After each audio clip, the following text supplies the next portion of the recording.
Have you ever felt a silence so profound it becomes a presence?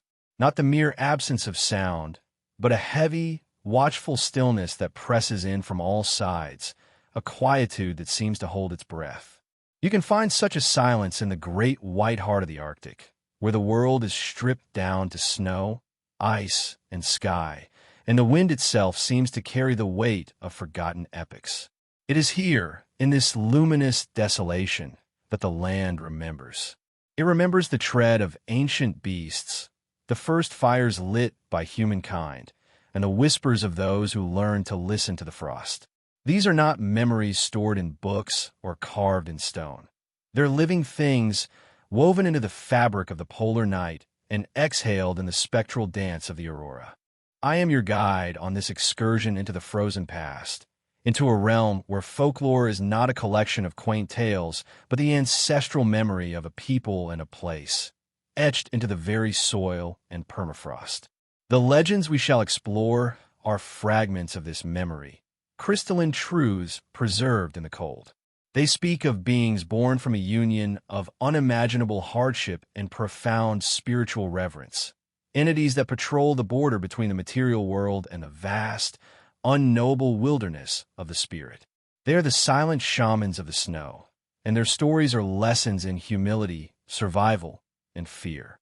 If you, like me, feel an inexorable pull towards the shadows where history and myth converge, if you seek not comfort but a deeper, more unsettling truth, then I invite you to join our community of inquiry.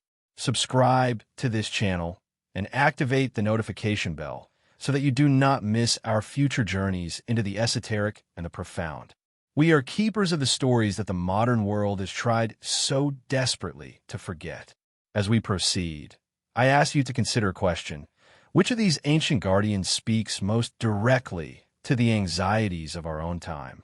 Leave your thoughts in the comments below, for this is not a lecture, but a shared meditation. And now, let our venture into the heart of the great white silence begin. We shall examine 7 of these spectral figures, these wardens of the tundra. These are not tales spun for children's entertainment around a crackling hearth. They are the collective nightmares of a people who understood that survival depended on respecting forces far older and more powerful than themselves. They are cautionary truths, wrapped in the furs of shadow and ice, and they still wander the polar wastes, waiting for those who are foolish enough to believe the world belongs to them. Our first legend is that of the windwalker, known in the oldest dialects as a patingerluck, the one who travels within the snow. This is no mere spirit of the air, no simple personification of a gale. The windwalker is the blizzard-given consciousness, the Arctic tempest's vengeful soul. It is born not of air, but of grievance.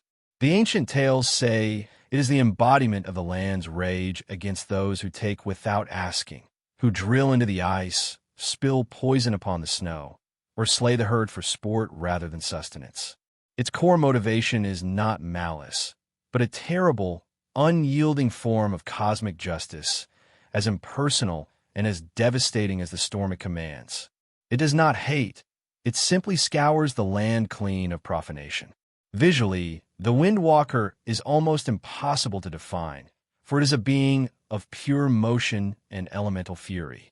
Witnesses, those few who have survived an encounter, speak not of a solid form, but of a churning vortex within the whiteout, a place where the snow devils dance with unnatural speed and purpose. At its heart, they claim, burn 2 points of light like distant, frozen stars, possessing a cold, dispassionate intelligence. Its voice is the shriek of the wind across the barrens, but within that cacophony, one can sometimes discern whispers, fragments of ancient curses, the names of forgotten gods, and the dying words of those it has already claimed. Its primary power is the absolute command of the weather. It can summon a blizzard from a clear sky in moments, drop the temperature to unsurvivable levels with a passing sigh, and shape the snow into blinding, disorienting labyrinths. Its touch is the deepest frostbite, freezing flesh and bones solid in an instant. Its only weakness, if it can be called that, is its bond to the land, It cannot pursue its victims out onto the open sea, beyond the sight of the frozen shore. The origin of the Windwalker is a tragic account of shamanistic hubris. The story tells of a powerful shaman named Kalen, who lived in a time when the first foreign ships, the great whaling vessels, began to scour the coastlines. He saw the waste, the disrespect, the slaughter of the ancient sea beasts, and his heart filled with a cold fury. He decided to perform a forbidden ritual, one that would allow him to bind the north wind itself and turn it into a weapon to drive the invaders away. He journeyed to the highest peak on the most desolate island, a place where the wind was said to be born. For 9 days and 9 nights, he chanted, offering his own warmth, his own blood, his own breath to the gale. But the north wind was a power far too vast and primordial to be bound by any mortal. Instead of mastering it, Kalen was consumed by it. His body was scoured away to nothing, his spirit shredded and woven into the very fabric of the storm. He did not die. He became the blizzard. His personal anger was magnified into an elemental rage, his desire for justice transformed into an indiscriminate, cleansing force. He became a Pottingerluck, no longer a man protecting his people, but the land itself protecting its own inviolable sanctity. A chillingly specific account of the Windwalker's power comes from the recovered logbook of the whaling ship Fortune's Folly, which was lost with all hands in the winter of 1872. The ship's master, a notoriously cruel and avaricious man named Captain Thomas Pike, had pushed his vessel deep into uncharted northern waters, chasing rumors of a hidden bay teeming with bowhead whales.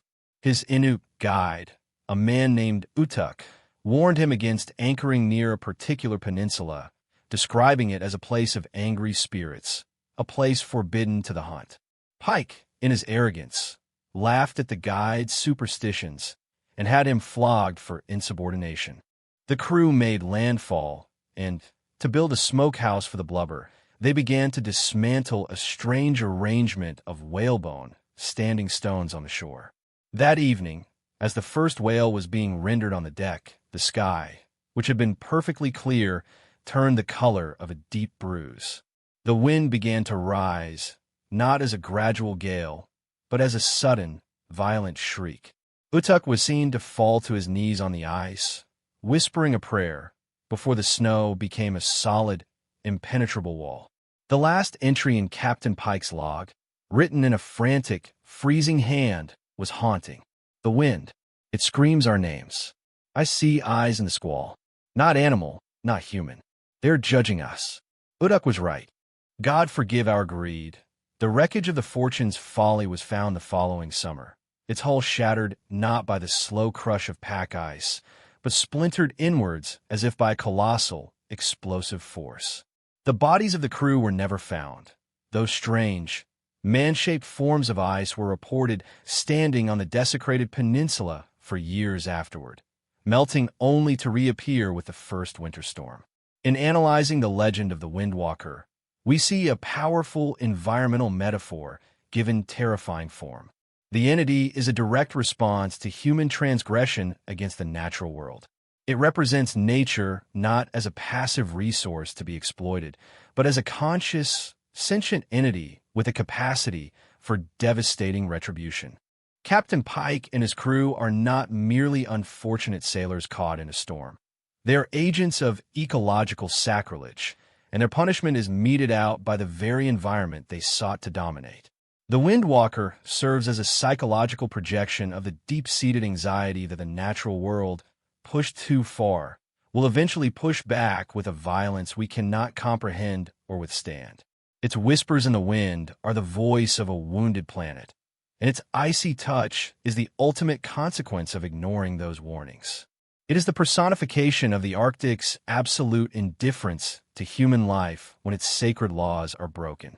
This is not a monster to be fought, but a sentence to be endured. The legend of a Pottingerluck is far from a historical relic. In the modern era, as industrial activity in the Arctic intensifies, the story has found a renewed and chilling relevance. Oil rig workers on remote platforms and geological survey teams in the far north have reported the sudden onset of freak storms that defy meteorological prediction. They speak of an unnerving feeling of being watched during whiteouts, of hearing distinct, syllabic whispers carried on winds that seem to move with a directed intelligence, funneling through their camps and rattling their shelters. Some have even described fleeting glimpses of a darker, denser core within the swirling snow, accompanied by inexplicable equipment failures and a sudden, paralyzing sense of dread. These modern accounts are often dismissed as the products of isolation and extreme cold, but to the local Inuit communities, they are confirmations of an ancient truth. The Windwalker is stirring, roused from its slumber by the renewed arrogance of outsiders who drill and blast the sacred ice. Thus, the Windwalker remains a potent symbol, a chilling reminder that some frontiers are not meant to be conquered. It is the ultimate embodiment of the Arctic's power, a force that does not negotiate, does not forgive, and whose rage is as pure and as cold as the ice from which it was born.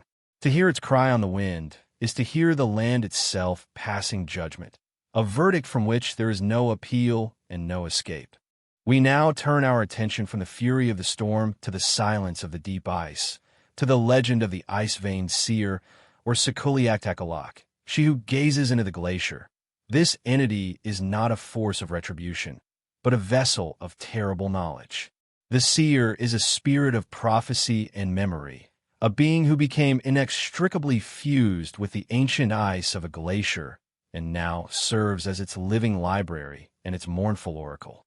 She does not act upon the world with violence, but instead inflicts a far more insidious horror, the horror of absolute, unavoidable truth. Her motivation is to bear witness, to hold within her frozen form the memory of all that the ice has seen, from the birth of mountains to the final, frozen breath of every creature trapped within it. The seer's appearance is described with a haunting, spectral beauty. She is said to manifest as a figure of translucent, pale blue ice, seemingly carved from the glacier's heart. Through her crystalline form, one can see the faint, trapped shapes of things long extinct, the shadows of mammoths, the outlines of primeval ferns, the ghostly figures of ancient hunters. Her veins are not filled with blood, but with dark, visible fissures in the ice, through which the unlight of the glacier's depths seems to pulse. She has no mouth that speaks, but her eyes are her most terrible feature, two pools of liquid clarity that reflect not what is in front of them, but what will be. To meet her gaze is to see one's own fate, most often one's own death, played out in stark, silent, and inescapable detail. Her power is purely passive and psychological. She can project visions of the past and future into the minds of those who draw near, showing them the slow, inexorable march of geological time, the rise and fall of species, and the precise moment and manner of their own demise. She is surrounded by an aura of profound temporal cold, a chill that seems to freeze time itself, making moments stretch into eternities. The origins of Sikuliaktakalak lie in the story of a shamaness named Micah, who was obsessed with secrets of time and memory. She believed that the great glaciers were the planet's oldest consciousnesses, that their layers of compressed snow were pages in a history of the world. She sought to learn their secrets, not for power, but out of an insatiable, sorrowful curiosity. She left her people and went to live beside the most ancient of the northern glaciers, a colossal river of ice known as the bone of the earth. She would press her ear to the ice for days, listening to the groans and cracks, which she claimed were the memories of millennia stirring in their sleep. In a final, desperate act of communion, she found a deep, newly opened crevasse and lowered herself into the blue darkness, seeking the glacier's very heart. She was never seen again in the flesh. The legend says the glacier accepted her, merging her consciousness with its own. She gave up her warm, fleeting life to become a permanent, frozen repository of all the ice had ever known and all it would ever see.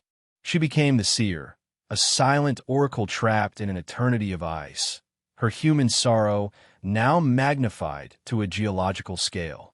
A disturbing account from the Cold War era provides a modern framework for this ancient legend. In 1961, a Soviet geological team was operating a deep-core drilling project on a remote, unnamed glacier, seeking to extract ice cores that could provide a climate record stretching back thousands of years. The project was led by a stern, rational scientist named Dr. Ivan Petrov. After weeks of drilling, the team began to experience strange phenomena. The men became listless and melancholic, plagued by vivid nightmares of drowning in icy water or being crushed by moving mountains. Several reported seeing a woman's form moving deep within the ice walls of their camp, a figure that seemed to watch them with an unbearable sadness. Dr. Petrov, a man of staunch materialism, dismissed these reports as polar hysteria.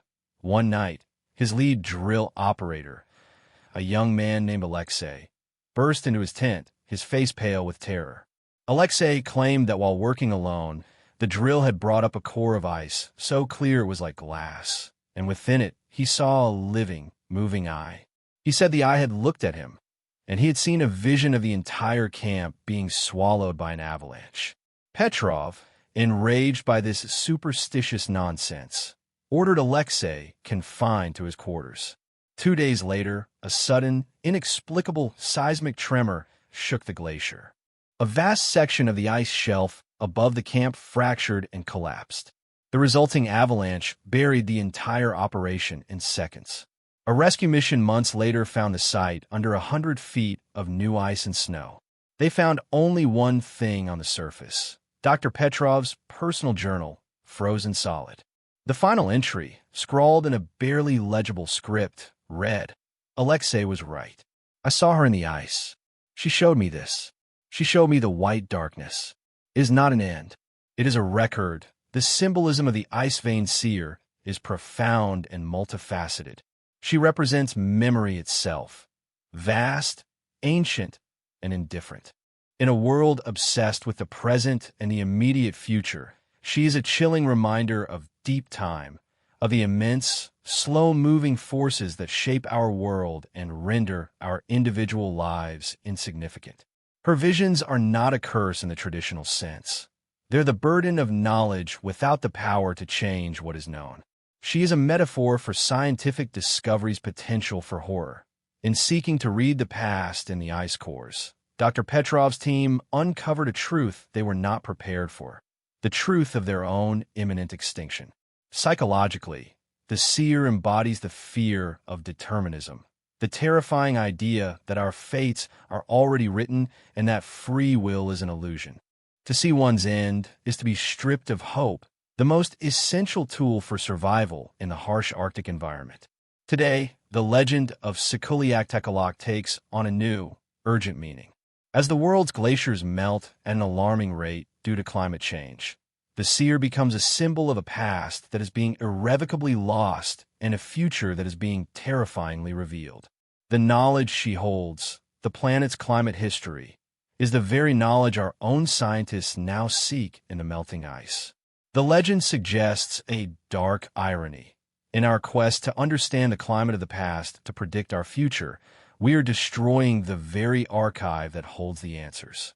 Environmentalists and indigenous activists have sometimes invoked her image, describing the melting glaciers as the tears of the seer, a mournful prophecy of the flooded world to come, a vision she is now showing to all of humanity, whether we choose to see it or not. Therefore, the ice-veined seer is not a monster to be feared for its actions, but for its stillness.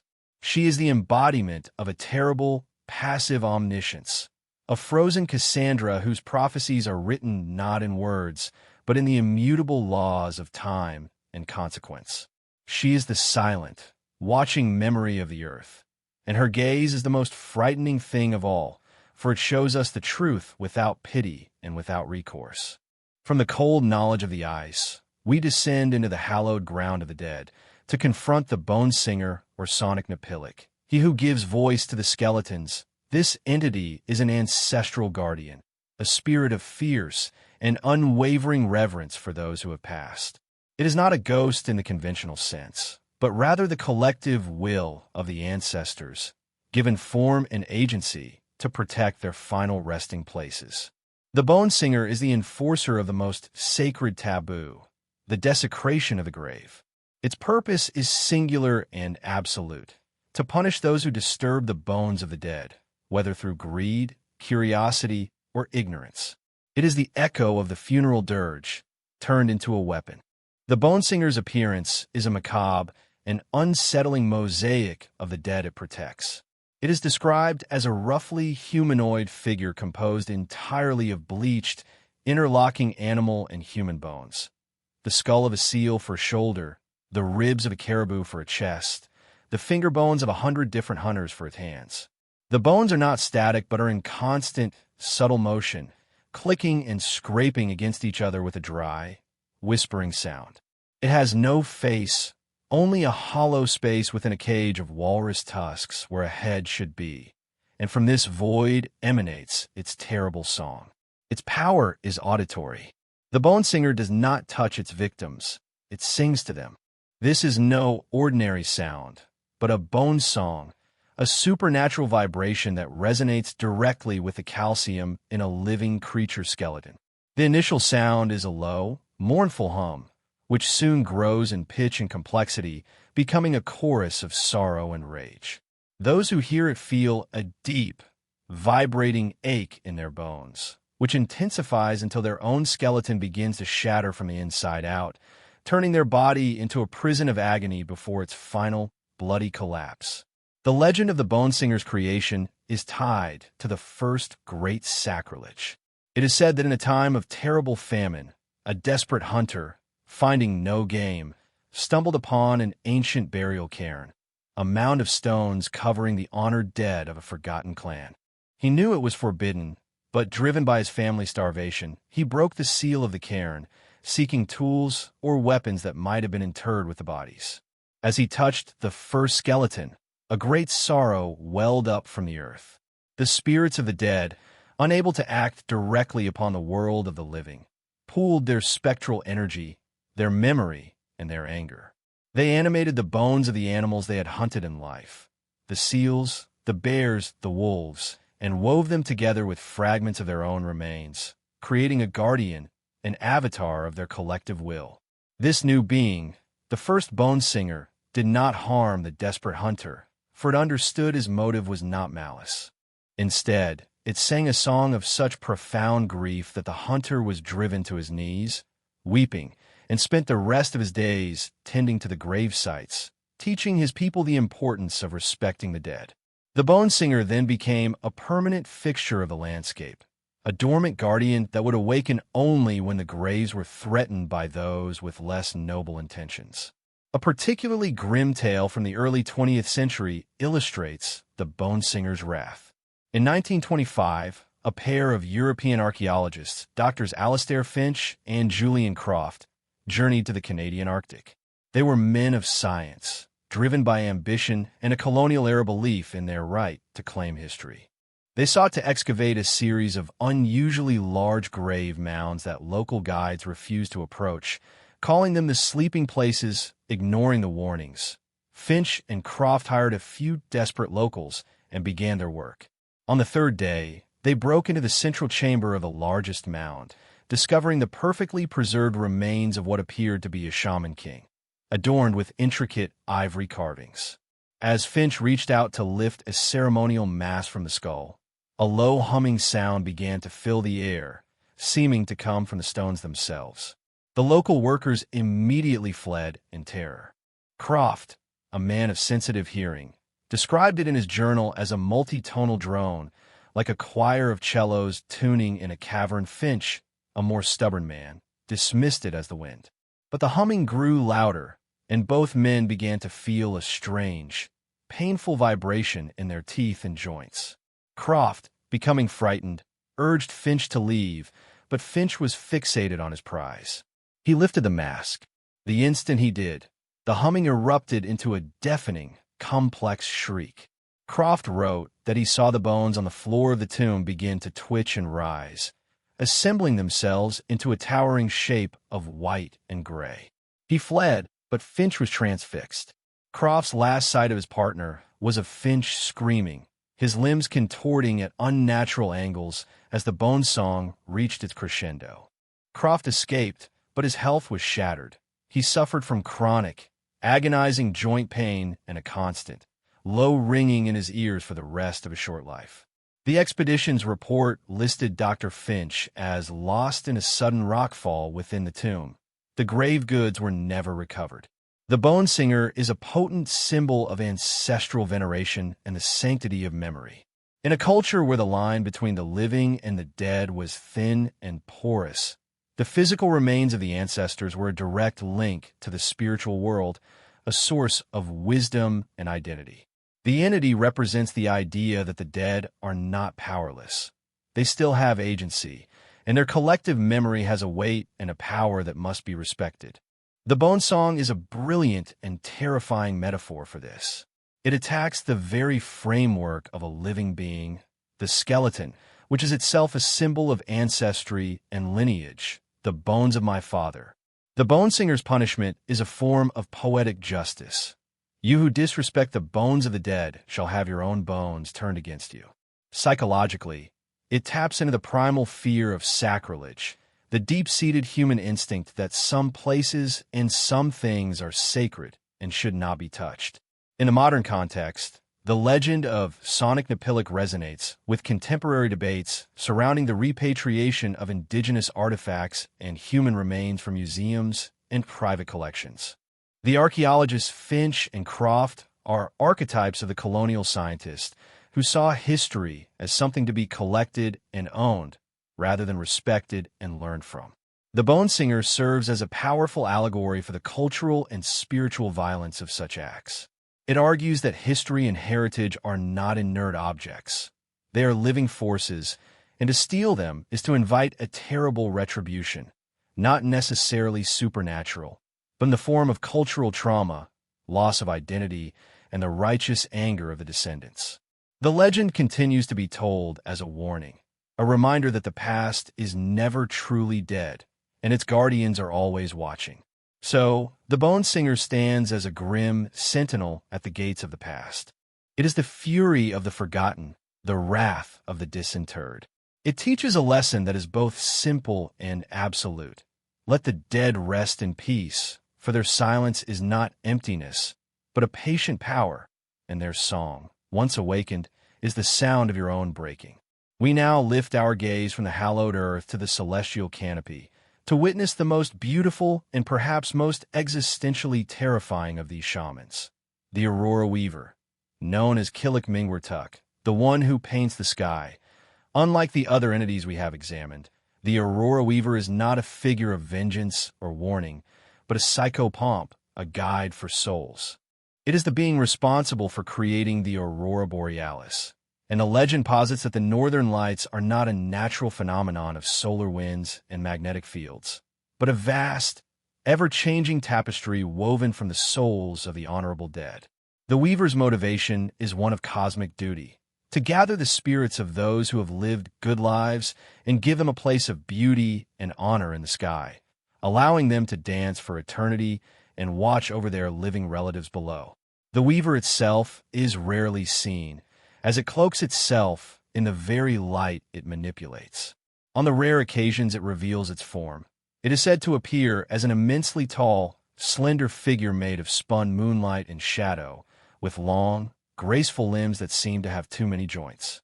It does not walk upon the ground, but moves through the sky with the fluid grace of a dancer. Its face is a blank, shimmering oval of light, devoid of features. Yet it is said to communicate a sense of profound peace and compassion. Its hands are its most notable aspect, long, elegant fingers that trail filaments of light, like a weaver working at a loom of cosmic scale. Its power is the ability to interact with and manipulate the very essence of a soul, to draw it from a dying body, to cleanse it of its mortal sorrows, and to weave its light into the celestial display. The Aurora Borealis, in this context, is its masterpiece, a living, breathing work of art made from the spirits of the worthy. The origin of the Aurora Weaver is one of the most poetic of the silent shaman legends. It tells of a woman named Sheila who was the most skilled weaver in her tribe, but also a woman of immense empathy. She could not bear the grief of her people when a loved one died. She hated the finality of the grave and the cold darkness of the polar night. She wished she could give the departed a more beautiful and dignified end. She began to fast and meditate, seeking guidance from the spirits of the sky. One night, the spirit of the moon descended and spoke to her, saying it was moved by her compassion. The moon offered her a choice. She could live out her mortal life and die, or she could surrender her physical form and become a timeless spirit, tasked with a sacred duty. She would be given the power to catch the souls of the good before they faded and weave them into a display of light, so their families would not have to look to the cold earth to remember them, but to the warm, dancing sky. Sheila accepted without hesitation. Her body dissolved into a shower of silver motes, which drifted upwards and coalesced into the being now known as the Aurora Weaver. The very first aurora she wove was from the soul of her own mother, a brilliant ribbon of green and violet that brought comfort to her entire village. A poignant story from the 18th century speaks to the personal nature of the weaver's work. There was a young hunter named Kenai who was deeply in love with a woman named Yura. They were to be married in the spring. One winter, however, a sickness swept through the camp, and Yura fell gravely ill.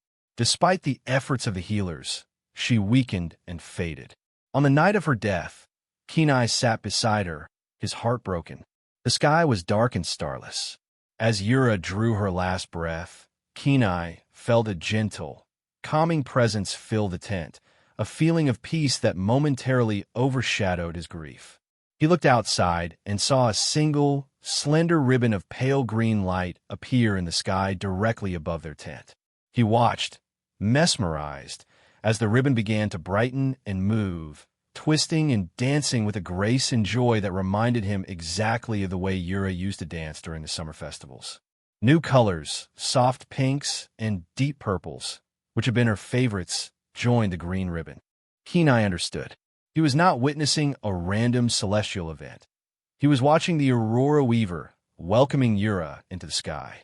He felt no more sorrow, only a profound sense of peace and gratitude. He knew that she was not gone, but had simply been transformed into something beautiful and eternal. He would see her every night that the lights danced. The Aurora Weaver serves as a powerful psychological and sociological mechanism for processing grief and loss. In a brutal environment where death was an ever-present reality, this legend provided immense comfort and a sense of continuity. It transformed the terrifying finality of death into a beautiful, communal, and visible afterlife. The deceased were not lost in a distant, unknowable heaven, but were right there in the sky, participating in a celestial dance. This belief strengthened community bonds, as families would gather to watch the lights, pointing out the colors and movements that reminded them of specific loved ones. The weaver itself is a symbol of compassionate transition, a gentle guide rather than a grim reaper. It represents the belief that a life lived with honor and kindness results in a beautiful legacy, one that literally illuminates the darkness for others. It is a profound statement on the interconnectedness of life, death, and the cosmos. Even in our scientific age, the legend of the Aurora Weaver holds a deep cultural and emotional power. While we understand the physics of the aurora, the experience of standing beneath it can feel intensely spiritual. The silent, majestic, and otherworldly dance of the lights evokes a sense of awe that science alone cannot fully capture. Indigenous artists continue to depict the weaver in their work, and storytellers still pass the tale to their children. For many, the scientific explanation and the ancient legend are not mutually exclusive. They can coexist, one explaining the how and the other explaining the why. The legend provides a layer of meaning and purpose that enriches the natural wonder, turning a spectacle of physics into a communion with the ancestors. It reminds us that some phenomena are so grand that they demand a poetic, as well as a scientific, response. The Aurora Weaver, therefore, is a testament to the human capacity to find beauty in sorrow and to build bridges of light over the abyss of death. It is the most benevolent of the silent shamans, a being not of fear but of hope, whose nightly work in the polar sky is a silent, shimmering promise that even in the longest, darkest night, the souls we love are still present, dancing. From the comforting light of the aurora, we now turn to a far more primal and terrifying figure, a guardian of natural law whose presence means hunger and cold. The famine bringer, known as Nunga Kanajuk, which translates to he who walks the game trails thin, this entity is not an agent of chaos, but of a cruel and necessary balance. It is the spirit of the hunt, a spectral warden that ensures the relationship between predator and prey, human and animal, remains one of respect and necessity. The famine bringer awakens to punish wastefulness, greed, and disrespect for the animals that give their lives so that humans may live. Its purpose is to enforce the ancient contract of the hunt. You shall kill only what you need, use every part of what you kill, and honor the spirit of the animal. To break this contract is to summon the famine bringer, and with it, starvation. The famine bringer's form is one of gaunt, predatory hunger. It is described as a tall, emaciated figure that seems to be made of frozen mud and tangled caribou sinew. Its limbs are unnaturally long and thin, and it moves with a silent, stalking grace along the animal trails. Its most horrifying feature is its head, which is the bleached, antlered skull of a great stag, but with the empty eye sockets burning with a pale, cold light, the light of a winter sun on a starving landscape. It carries no weapon, for it does not need one. Its power is to steal the life from the land. Where it walks, the animal trails become empty. The caribou herds mysteriously change their migration routes. The seals vanish from their breathing holes in the ice, and the fish disappear from the rivers. It does not kill the animals. It simply moves them, hides them, rendering the land barren. It also has the power to sap the warmth and energy from hunters, filling them with a supernatural lethargy and a gnawing, unfulfillable hunger that weakens them until they can no longer even lift their spears. The origin of Nunga Kanajuk is a story of the first great act of gluttony. In a time of unprecedented plenty, one hunting clan grew arrogant. Their leader, a man named Boreal, was strong and skilled, but he began to hunt for sport, for the glory of the kill rather than for the needs of his people. He would lead his hunters to slaughter dozens of caribou when only a few were needed, leaving the carcasses to rot on the tundra after taking only the choicest cuts of meat and the largest antlers for trophies. The elders warned him that he was angering the spirits of the herd, but he laughed at their caution. One evening, as his clan feasted wastefully, the spirit of the great caribou, the collective consciousness of the entire herd, rose from the wasted carcasses on the plain. It drew together the blood, the sinew, and the discarded bones, forming a body for its rage. It took the skull of the largest stag Boreal had slain as its head and became the famine bringer. It laid a curse upon Boreal and his people.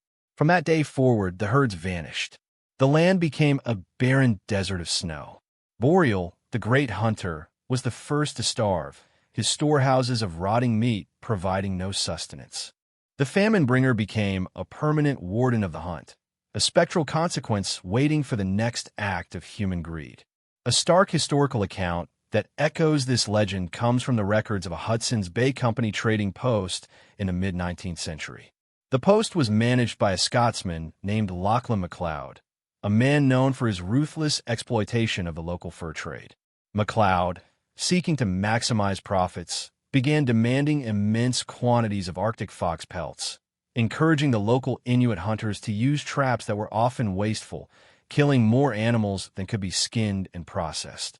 He created a culture of overhunting, trading liquor and rifles for pelts, disrupting the traditional, sustainable hunting practices. An elder named Ictic reportedly confronted MacLeod, warning him that the land will close its hand if the slaughter of the foxes for mere decoration did not cease. MacLeod, of course, ignored him. That winter, the caribou migration, A massive event that had been as predictable as the seasons for centuries simply failed to occur. The herds that were the primary food source for the entire region vanished. The Arctic fox population also crashed, having been overhunted. A devastating famine fell upon the land. The Trading Post's own records, written by MacLeod's clerk, described the growing desperation and the eerie emptiness of the tundra. The final pages speak of MacLeod himself becoming delirious with hunger, raving about a thin man with a deer's head that he saw walking along the empty riverbed, a figure that seemed to radiate a vicious cold. The post was found abandoned the next year, its inhabitants having starved or fled. The famine broke the cycle of exploitation, but at a terrible cost. The famine bringer is a clear and powerful metaphor for ecological balance and the consequences of unsustainable practices. It is the embodiment of the Malthusian principle, that resources are finite and that unchecked consumption leads to collapse. The entity is a personification of the natural world's feedback loop. The greed of Boreal and the economic exploitation of MacLeod are not just moral failings. They're disruptions of a delicate system, and the famine that follows is the system's brutal, automatic correction. The famine bringer is not evil. It is an instrument of natural law, as impartial as gravity. Psychologically, it represents the deep-seated fear of scarcity, the existential terror of an empty larder and a barren hunt. It is the anxiety of dependency, a reminder that for all our technology and cleverness, humanity is still utterly reliant on the health and bounty of the natural world. In the modern world, the famine bringer's legend is more relevant than ever. It speaks directly to the crises of overfishing, deforestation, and mass extinction driven by global consumerism. The empty seas, the silent forests, the vanishing species, these are the modern manifestations of the famine bringer's curse. The legend serves as an ancient parable for modern resource management, a stark warning that the Earth's bounty is not infinite and that a debt is being accrued. When we throw away food, when we consume far beyond our needs, when industries clear-cut forests or overfish the oceans, we are committing the same sin as Boreal the hunter. The legend of Nunga Kinnijuk cautions that the consequence for such global wastefulness will be a famine of global proportions, a time when the land, on a planetary scale, finally closes its hand. Thus, the famine bringer stalks the edges of our conscience, a gaunt and silent rebuke to our culture of excess. It is the ghost of our own consumption, the personification of the coming scarcity. It is a reminder that the contract of the hunt still applies, and the price for breaking it is, and always has been, starvation. As the polar winter descends, bringing with it the long, unbroken night, another, more intimate terror emerges from the shadows. This is the realm of the shadow stalker of the long night, or Tartuk Pisuksua, he who hunts in the dark. This is not a spirit of cosmic justice or grand natural forces, but a predator of the human psyche. The shadow stalker is the personification of paranoia, isolation, and the deep-seated fear of the dark that resides in all of us. It is born of the endless night of the Arctic winter, a time when the sun vanishes for months on end, and the world is reduced to a landscape of monochrome shadows. Its motivation is simple and terrifying. It feeds on fear, and it hunts the minds of those who are isolated and alone. The shadow stalker has no fixed form, for it is a being of pure shadow. It is most often glimpsed as a distortion in the periphery of one's vision, a shadow that moves when nothing has been cast, a darkness in the corner of a room that is deeper than the surrounding gloom. It can detach itself from the natural shadows of rocks and ice, flowing across the snow like a spill of black ink. When it draws close to its victim, it is said to sometimes coalesce into a tall, featureless humanoid shape, a silhouette cut from the fabric of the night itself. It is utterly silent. Its power is not physical, but psychological. It never touches its victims. Instead, it makes its presence known through subtle, maddening means. It creates faint sounds just at the edge of hearing, a soft scratching at the wall of the cabin, a footstep on snow that is too light to be human, a breathy whisper that vanishes when one turns to locate it. It manipulates shadows, causing them to lengthen, twist, and momentarily take on familiar, menacing shapes. Its ultimate goal is to erode its victim's sanity, to break down the barrier between what is real and what is imagined, until the mind, consumed by terror and paranoia, simply collapses. The origin of the shadow stalker is linked to the tale of a hunter who was ostracized from his community for a crime. He was exiled, forced to survive the long winter alone in a small, isolated hut. For the first few weeks, he endured. But as the sun disappeared and the endless night began, the profound silence and solitude began to wear on his mind. He began to see movement in the shadows, to hear things that were not there. His own fear and guilt, amplified by the oppressive darkness, took on a life of their own. The legend says that his paranoia became so potent, so concentrated in that small hut, that it detached from his mind and became a separate, free-roaming entity. It was a spirit born entirely of human dread. When a man's mind finally shattered and he froze to death, the entity he had created, the shadow stalker, was free to wander the long night, seeking other isolated souls upon which to feed. A chillingly detailed account of an encounter with this entity comes from the journal of a Norwegian trapper named Lars Eriksson, who overwintered alone in a cabin in Svalbard in 1903. His journal begins with entries that are pragmatic and confident. But as the polar night sets in, the tone begins to shift. He starts by mentioning small, odd things. "I'm certain I left the knife on the table, but I found it by the door a week later. There is a scratching sound at night. A fox, I think. But there are no tracks in the morning." The entries become more frantic. The shadows play tricks in the lamplight. "Last night, I could have sworn my own shadow stood up from the floor and watched me. I must be losing my wits." The paranoia escalates. "It is inside with me now. I do not see it, but I know it is here. It moves when I am not looking. It whispers from the darkest corner. It is my own fear. I know it is, but that knowledge does not help. The fear is real." His last entry is a single, terrifying sentence. "I will not let the shadow take me. I am going out into the light." His body was found in the spring, frozen solid, only 10 feet from his cabin door, his face locked in an expression of ultimate terror, staring up at the bright, sunlit sky. He had fled his own mind and the darkness within it. The shadow stalker is a masterful psychological allegory. It represents the internal demons that surface during periods of intense isolation and sensory deprivation. The Arctic night is the perfect crucible for such a being. With no sun to mark the passage of time and no external stimuli, the mind is forced to turn inward, where it can become its own worst enemy.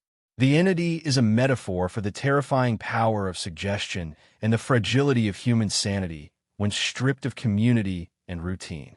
Lars Eriksson was not killed by a monster. He was killed by his own escalating paranoia, a paranoia given form and agency by the legend. The shadow stalker's method, subtle, untraceable events, is a perfect reflection of how paranoia works, building from tiny, easily dismissed inconsistencies into an all-consuming, irrational certainty of persecution. It is the fear that you are not just alone, but that you are alone with something. In our hyper-connected modern world, the fear of isolation has not vanished. It has merely changed its form.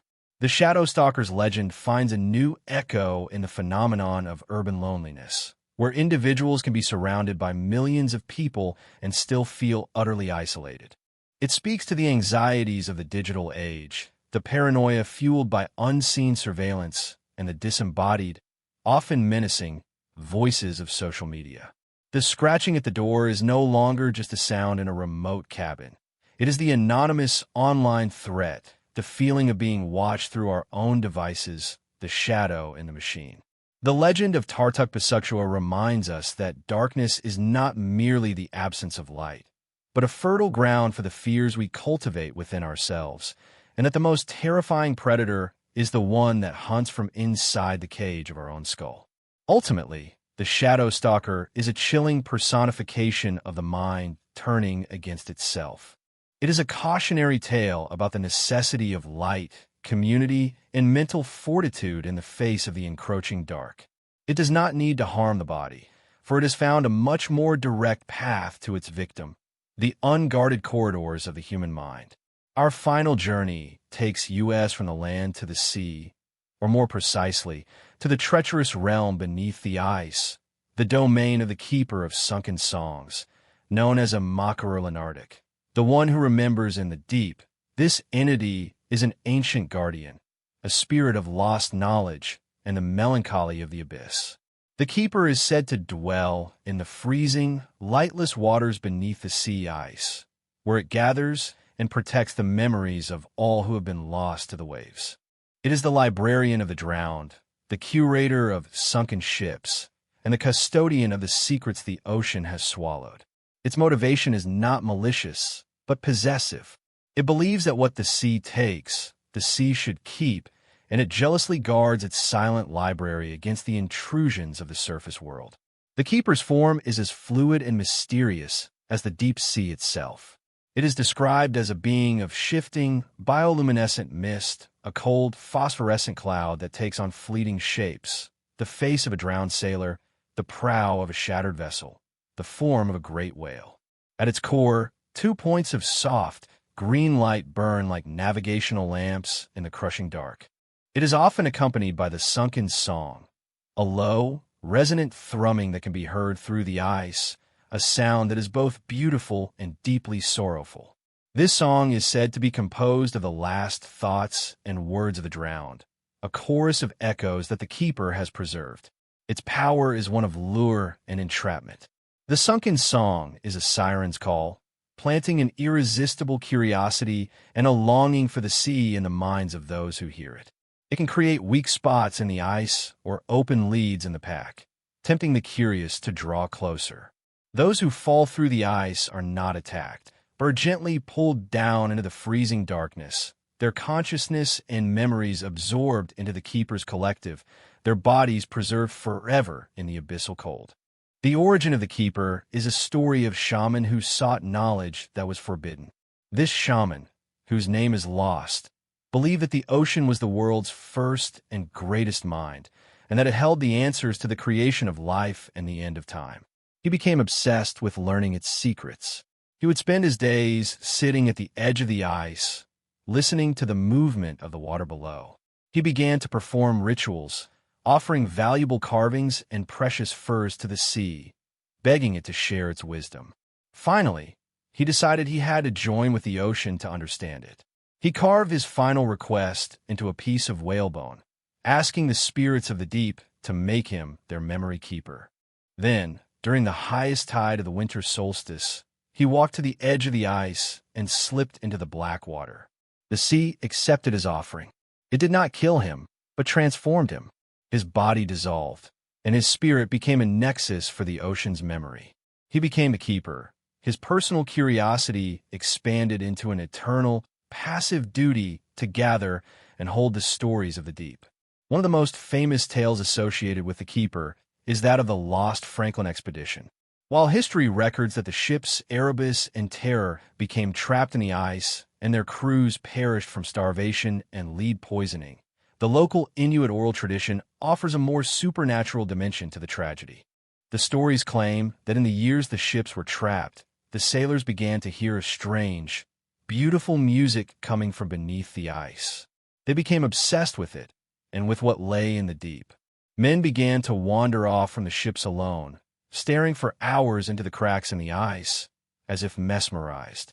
Some are said to have walked directly into open leads of water, making no attempt to save themselves. The Inuit hunters who observed this from a distance said the men were being called by the sea, that the keeper of sunken songs was harvesting the stories of the strange foreign men. According to this version of events, the men did not just die. Their memories, their songs, their fears, and their knowledge of a world far away were being deliberately collected by the ancient spirit of the deep, a final, exotic addition to its timeless library.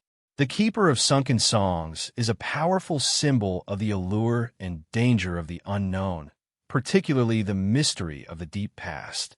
The ocean abyss serves as a metaphor for the collective unconscious, a repository of ancient, forgotten memories. The keeper represents the seductive pull of this hidden knowledge, the desire to uncover secrets that are perhaps best left buried. The sunken song is the siren call of obsession, the intellectual or historical curiosity that can lead to a researcher's doom. The fate of the Franklin expedition's men, in this light, is a cautionary tale about the perils of seeking knowledge in a place that does not wish to yield it.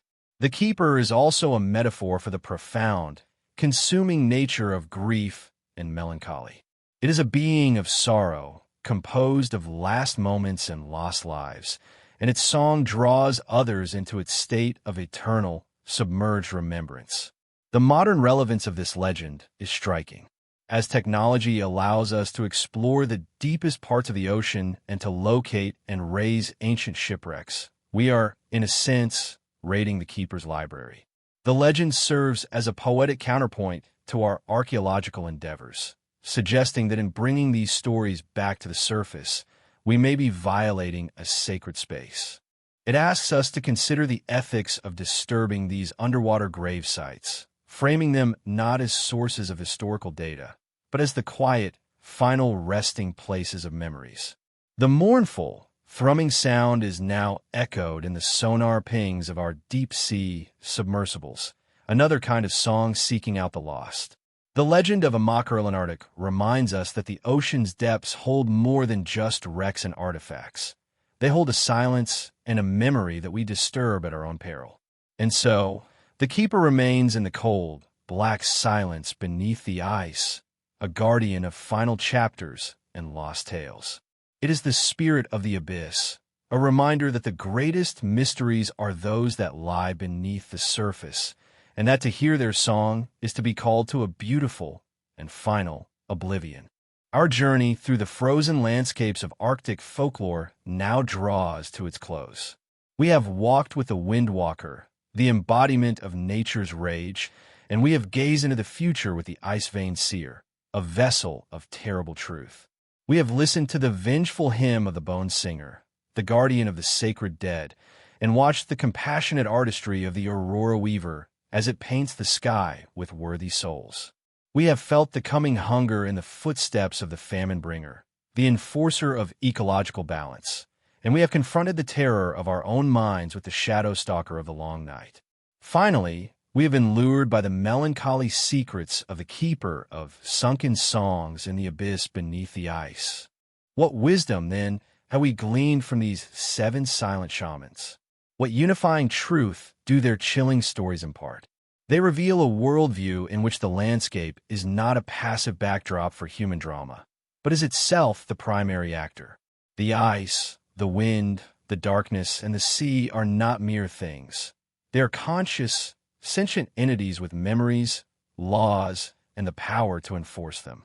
These legends are the articulations of that enforcement. They are a codex of cosmic justice, a set of spiritual laws carved not in stone, but in the living fabric of the environment itself. The overarching message synthesized from these tales is a profound and urgent cautionary principle. They collectively argue that humanity is not the master of the natural world, but its most junior and most reckless member. Each shaman is a warden of a particular boundary, the boundary of respect for the land, the boundary of time and fate, the sanctity of the dead, the balance of the hunt, the limits of our own sanity, and the secrets of the deep.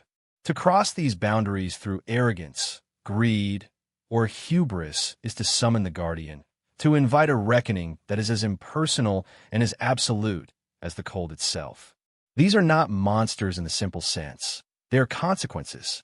They are the land's immune system, rising up to deal with the infection of human disrespect. In watching this exploration, you have done more than simply listen to stories. You have participated in the ancient and vital tradition of their keeping. By subscribing to this channel and sharing these narratives, you become a guardian of this encoded wisdom, ensuring that the voices of these silent shamans are not lost to the noise of the modern world. I ask you again to leave your thoughts in the comments below. Which of these timeless guardians do you believe walks most visibly among us today? The folklore of the North is not a closed book. It is a living, breathing tradition, and new verses are being written in the melting of the ice and the shifting of the winds.